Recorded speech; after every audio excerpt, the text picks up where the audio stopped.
Good morning, everyone. I think we'll get started with the 14th meeting of the Civic Works Committee.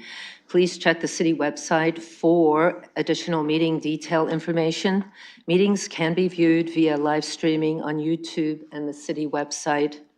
The City of London is situated on the traditional lands of the Anishinaabeg, the Haudenosaunee, the Alupanewak, and the Adawandran.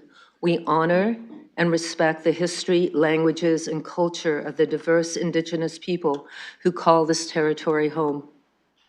The City of London is currently home to many First Nations, Métis, and Inuit today. As representatives of the people of the City of London, we are grateful to have the opportunity to work and live in this territory. The City of London is committed to making every effort to provide alternate formats and communication supports for meetings upon request. To make a request specific to this meeting, please contact cwc@london.ca or 519-661-2489 extension 2425. I see that we have 3 councillors online and a councillor here in the chambers. We do have quorum. I'm looking for any disclosures of pecuniary interest. I see none. I am going to now request the committee to have a change of order on the agenda and to move our confidential up just before the consent items. And I'd like to go to Councillor Trousseau to move that motion. Councillor? Yes, I would like to make that motion. Thank you very much. And looking for a seconder, Councillor Frank. And I would think we need to vote on that.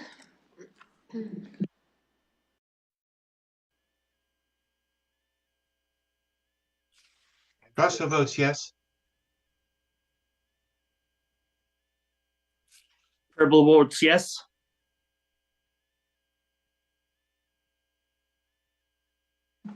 Councillor Ferreira? I vote yes.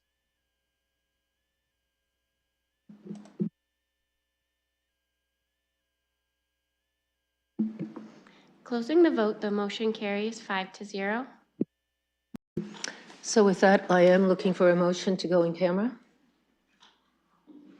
Councillor Frank, and seconded by Councillor Ferreira.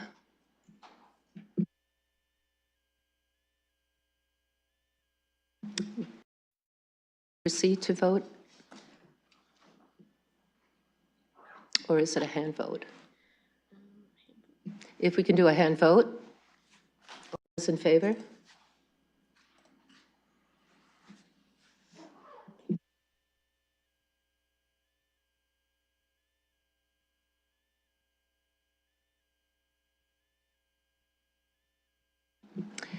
And that is moved and passed, and we will now go in camera.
Welcome back, everyone. I'd like to go to Vice Chair Councillor Trousseau to report out.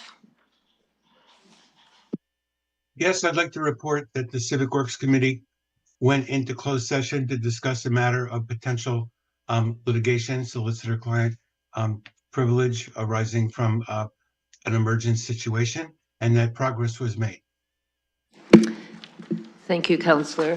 And I'd like to move forward with our agenda to number 2. There's a number of consent items. I'm looking to have the to move the consent items. Looking to move. Councillor Frank, seconded by Councillor Ferreira. And before we go forward, any questions from committee members on the consent items?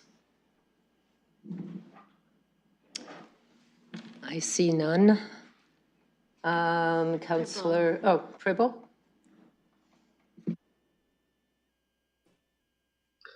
Good morning. Thank you, sir, the chair, to the staff. When we are stating the replacement of the assets, the life cycle of the vehicles, altogether we have 24 on the list. Is it 1 for 1? That's one question. And the second one is, what do we do with the ones that we replace? Do we still keep them in the fleet? Do we sell them? What do we do with them? Thank you. Who will I go to? Yes, go ahead. Madam Chair, Mr. Freeman is here. Thank you, and through the chair. Yep, everything that's listed in this report is a 1-for-1 replacement, so there's no new additions on that list. They're all life cycle replacements. The second question, what do we do with them? We send them to auction. So, yep. Everything that's finished its life cycle, we send to auction, and then we take the proceedings and put that into the Vehicle and Equipment Reserve Fund, so it contributes towards topping up the reserve fund. Thank you. Councillor Pribble? Thank you very much for the answers. No more questions. Councillor Ferreira? Thank you, Chair. I have a couple of questions for this one too, and I was interested on the answer for that last one going to auction. Can I ask a little bit deeper, I guess, on Councillor Pribble's question? Which auction does that go to? Does that like Mackenzie auction online, or where would I find these vehicles for sale? Yes.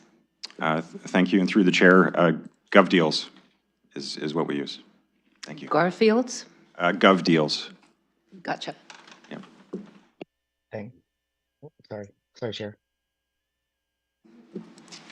Councillor Ferreira, any other questions? Yeah, I got some more. Thank you for letting me know that. I'll look for that one. I was interested on, obviously I was looking through the vehicles, and those are always exciting when you get to look at the new equipment that the city is getting.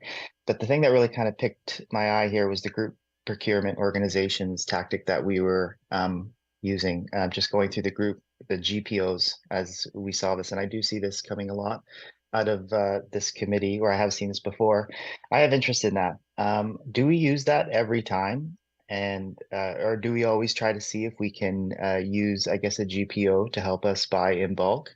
And I do want to know if you can, just to confirm, there are obviously good cost savings when we do use that type of procurement method. Thank you, through the chair.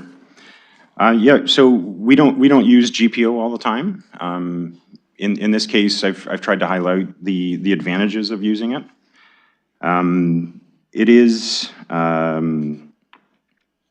It reduces a fair amount of administration, so it saves us time in terms of creating 4 discrete RFPs and tenders. As that affects, it shortens the procurement timeline. It helps. Not everything is listed in a GPO. The GPOs that we've used are the ones that we've declared, through bids and tenders at the beginning of the year, our Canoe Procurement, as well as Supply Ontario. Those are fairly large, and they don't sell every piece of equipment, but we try to use where we can, and we think there's an advantage. It also secures preferred member pricing. It's a transparent process. It's a bid call.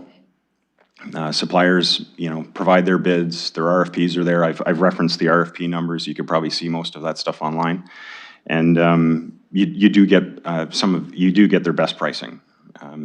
In some cases, we had one supplier say that it even limited the amount of markup that they could provide. So we're fairly confident that the pricing that is offered in the group procurement is advantageous to the city.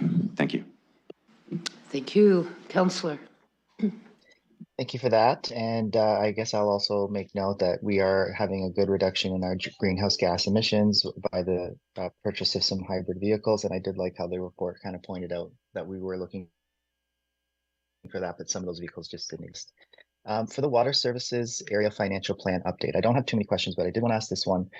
And I was looking through the document that we had after the report, and I did see the document was looking at just kind of the state of a lot of our infrastructure and where it is, if it's good or if it's in need of repair. And I do remember seeing, I guess, those line graphs, if that's what they're called, in the past, where it does show that our water infrastructure seems to be in good standing. But I did want to ask this question because I feel like it's relevant. For the water meters themselves, I do know that our water meters, we need, I guess, staff to go out and drive around with transponders to pick up the readings for our water meters. But I also know that for our power meters, that's something that is, it's wireless, and I guess it just transmits the usage readings just directly, and no staff needs to drive around. So I just wanted to ask, is there any long-term plans for water meters as we, I guess, replace them that would use that type of technology, so you don't have to have staff driving around? Because from what I understand, if they're like the systems for the water meters, because there's a direct line of, I guess, transmission, for lack of better words, so people don't have to drive around, we can have real-time data on the water usage. And if there were, let's say, like a big water line burst or some type of plumbing leak in a house, for instance, algorithms would be able to pick that up and may even be able to mitigate any water damage per single house-to-house unit, just like on a system-wide perspective. So I just wanted to know, the question is, like, for long-term, because I know this is not short-term, because I can see that we do have a time horizon here for the report, but like long-term, is there any discussion that we may be bringing in these new types of water meters?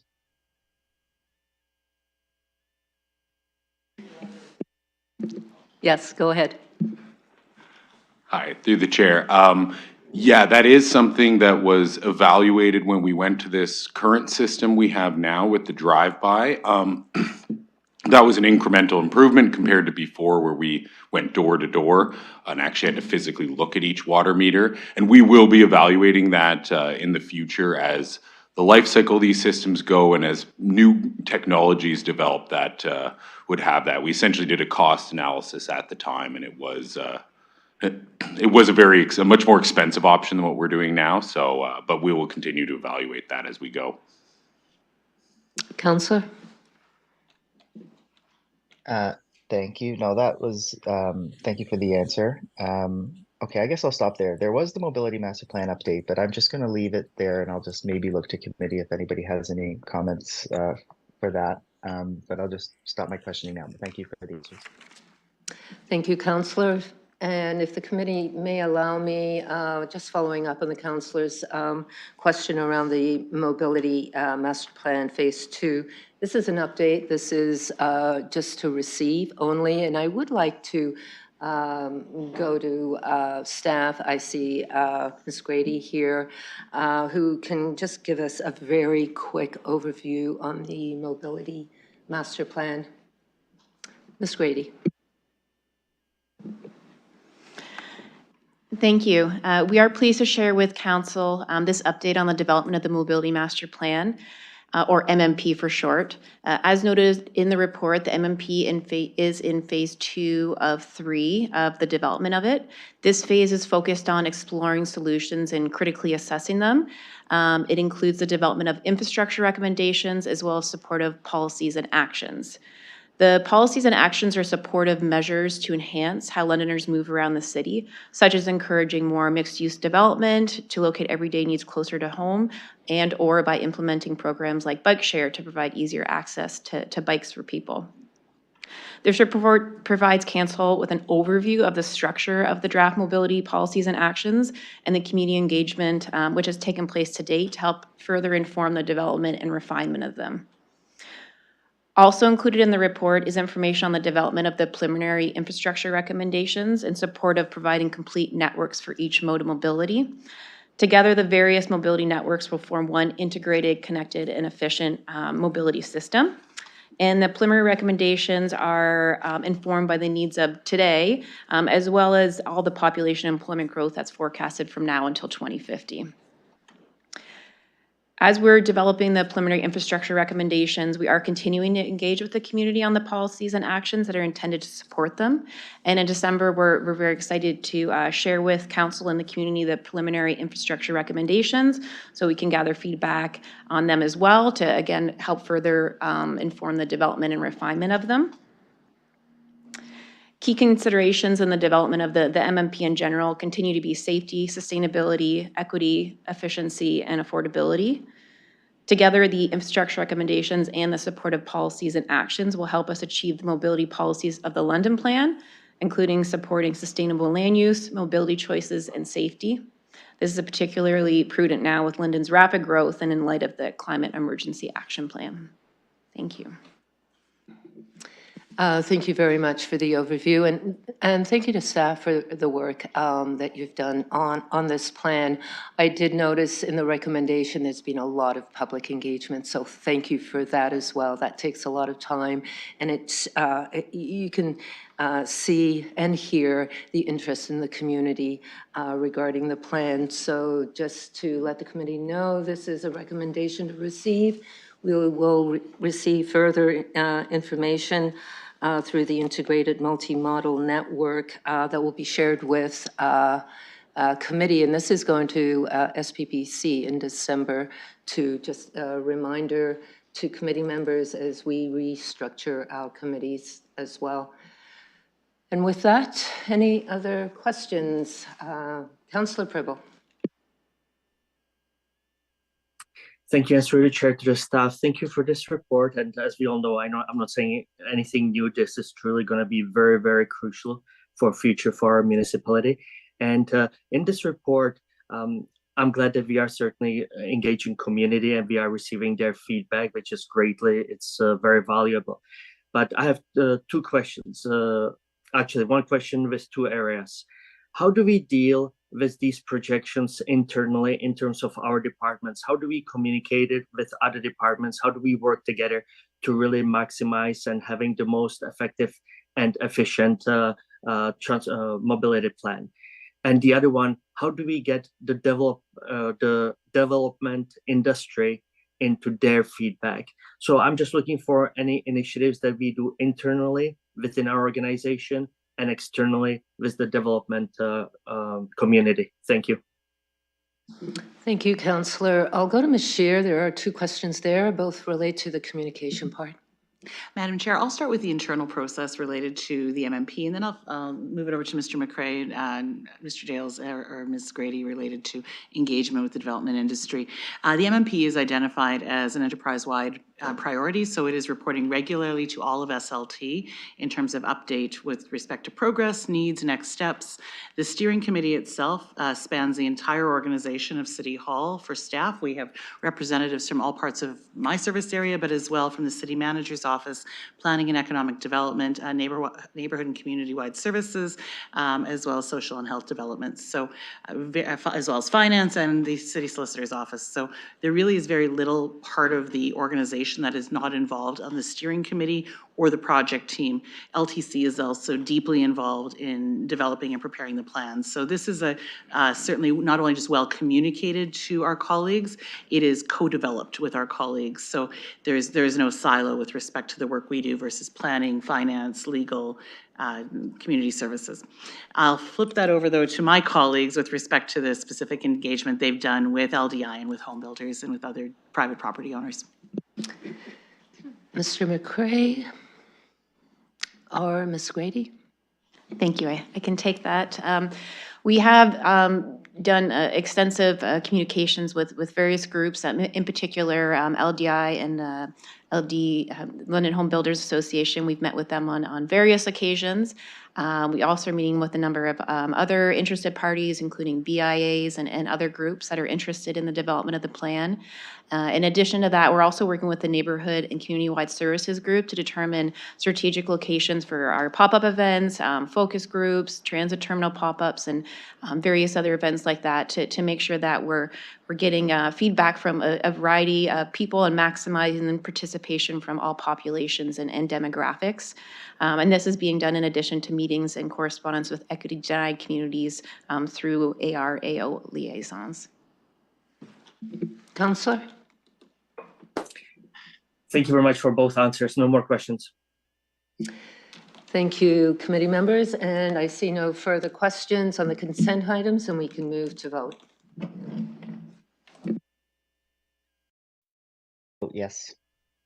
Also votes yes.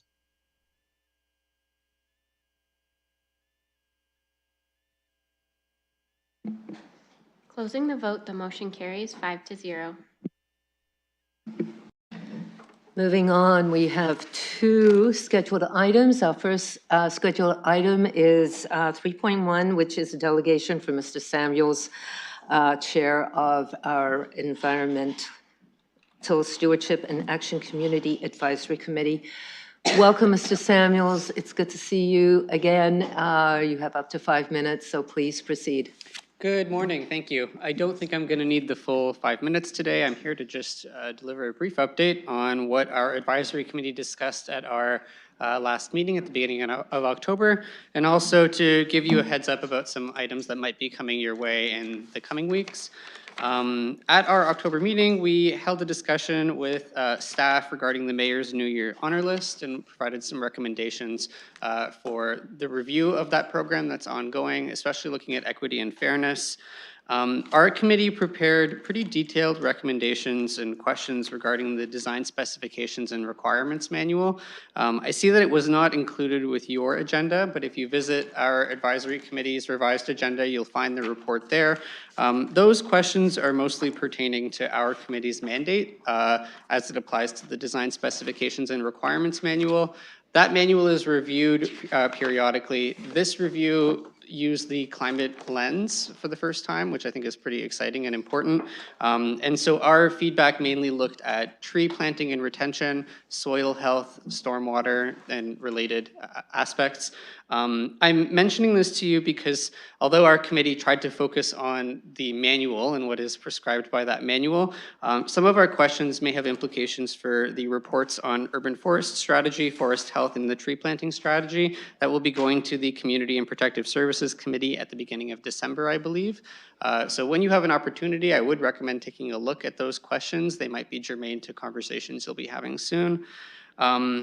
I also wanted to advise that the advisory committee is planning to bring forward a request at our next meeting to use up the remainder of our committee budget. We are following closely conversations that are ongoing about green development standards, not only here in London, but also in other jurisdictions that are exploring those. For example, the city of Hamilton recently has made some commitments to finalizing their green development standards. We would like to hear from subject matter experts on green development standards to understand what the processes have looked like in other jurisdictions that have pursued those. And so what our advisory committee will be looking to propose, and you'll receive a request through our agenda and the proper process, is to bring in a guest speaker or two to discuss green development standards. We would invite community as well to attend our meeting when we hear from the speakers, and would be happy to receive questions from your committee as well. Other than that, that's the extent of our report for this month, and I'll be back next month to present the next one. Happy to take any questions. Thank you. Thank you. And thank you for the work that you do and your committee as well. I'll look to committee. Any questions? I do not see any. And with that, thank you again for being here with us.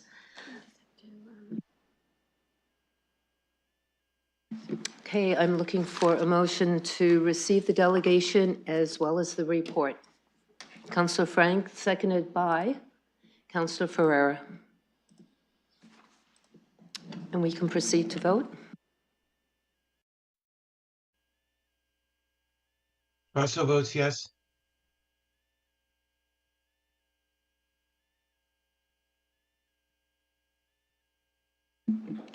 Closing the vote, the motion carries 5-0. Moving on to 3.2, which is a public participation meeting regarding the reassessment of the CB Smith number 2 municipal drain. Looking to open up the public participation meeting. Looking for a mover and a seconder. Councillor Frank and Councillor Ferreira. And we can proceed to vote.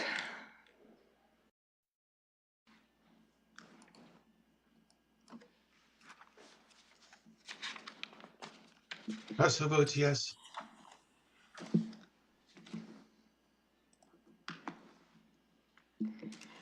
Closing the vote, the motion carries 5-0. And I'd like to go to the public if there's anyone here from the public that would like to speak to the recommendation regarding the drain, the reassessment of the CB Smith number 2 municipal drain.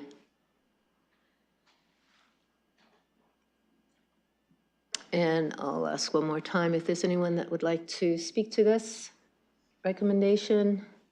I see none. Looking for a mover to close the public participation meeting. Councillor Ferreira, seconded by Councillor Trousseau. And we can. Russell votes yes. Closing the vote, the motion carries 5-0. And I am looking for a motion to receive the recommendation as well. Councillor, oh, sorry, there is a question. Councillor Ferreira. Thank you, Chair. I just wanted to confirm. Hold on, Councillor, just before you proceed, I am looking for a motion to put the recommendation on the floor. Councillor Frank. I will second that. I just wanted to confirm something with Part B. Yeah, and seconded by Councillor Ferreira. Please proceed. So for Part B, I do see that it reads the proposed bylaw attached as Appendix B be introduced at the meeting and be given 2 readings at the October 22, 2024 council meeting. Is that correct? Madam Ms. Chair, Chair? it is not. It should be 3 It readings. should be for our subsequent council meeting, yes. Yeah. Today's. Okay. So we Then will I'll correct second. that in advance of, or can we switch that now, whatever the clerk would prefer? I can do it now. We can do it now if that is, if the clerk can do that. Are we good? Sure, so Okay, I'll second that. what is... Sorry, are we just changing the date on that? Madam Chair, it will be at the November 5th council meeting. We unfortunately included the date for today's meeting and not for the council meeting. My apologies for the confusion. It's already been changed on eScribe, so it's November the 5th is the date. Councillor Ferreira, are you satisfied? I am. I see, you have a lot of reports here. You guys got a lot of writing, so there's no need to apologize for the mistake. But I will gladly second the revised language for the next council meeting. Thank you. Any other questions from committee members? I see none. We can proceed to vote. Russell votes yes.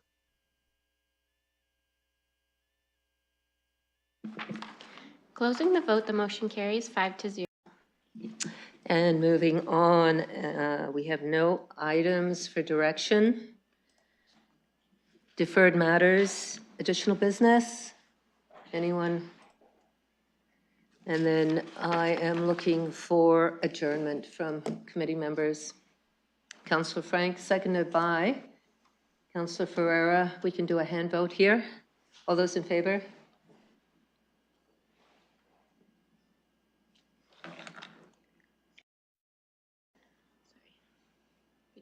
Should be good. Yeah. That is moved and passed, and I call adjournment. Thanks, everyone.